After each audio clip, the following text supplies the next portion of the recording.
In 1998, a fund run by two Nobel Prize winners lost $4.6 billion in less than 4 months. These weren't gamblers.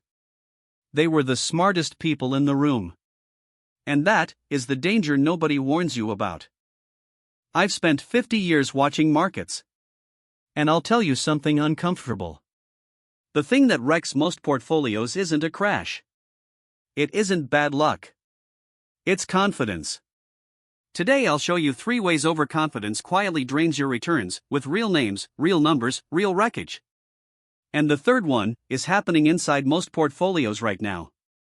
Including, maybe, yours. Let me take you back to that fund. It was called Long-Term Capital Management. Founded in 1994.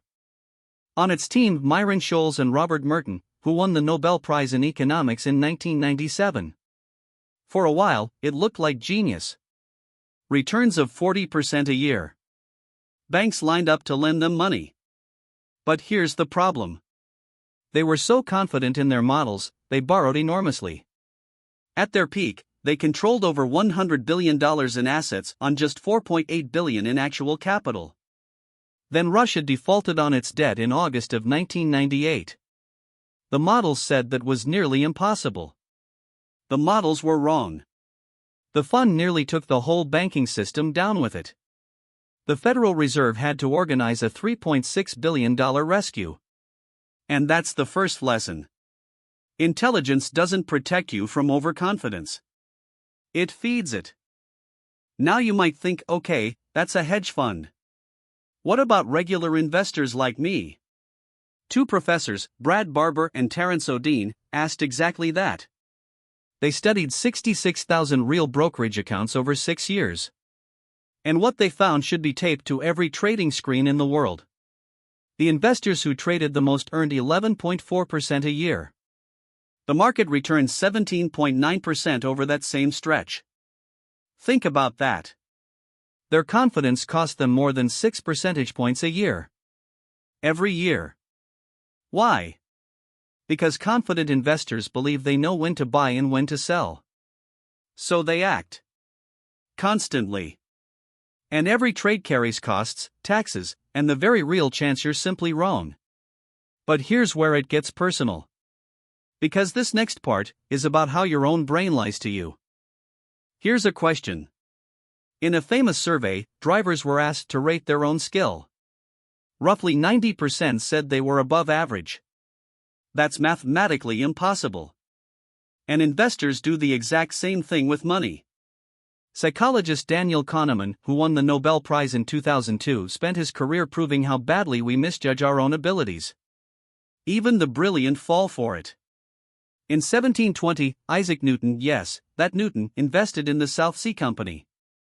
He made a tidy profit and sold. Then the stock kept climbing. He couldn't stand watching others get rich. So he bought back in, near the top, and lost around £20,000. A fortune at the time. Newton reportedly said he could calculate the motion of the stars, but not the madness of men. If the man who discovered gravity got humbled by overconfidence, what makes any of us immune? So how do you protect yourself? Not with a smarter model. With humility. This is the heart of value investing. Benjamin Graham taught it. Warren Buffett built an empire on it. You assume you might be wrong. So you only buy when the price is well below what the business is worth. That gap, the margin of safety, is what saves you when your confident forecast turns out to be just a guess. Buffett put it simply. Risk comes from not knowing what you're doing. The humble investor admits the future is uncertain. And then, builds a portfolio that survives being wrong. Here's the one idea I want you to remember. The market doesn't reward the most confident investor. It rewards the most disciplined one. Overconfidence whispers that you figured it out, that you can time it, beat it, outsmart it.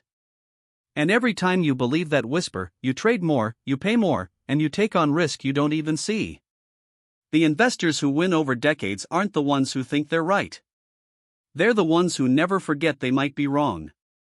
So let me ask you. When was the last time you held a stock and did absolutely nothing and that turned out to be the smartest move? Tell me in the comments. I read them. And if this changed how you think about your own confidence, hit subscribe. That's how this channel grows. Tomorrow, we're tackling something even more uncomfortable: why the stocks you're most afraid to sell are often the ones quietly destroying your returns. Remember, this is educational content, not financial advice. Always do your own research.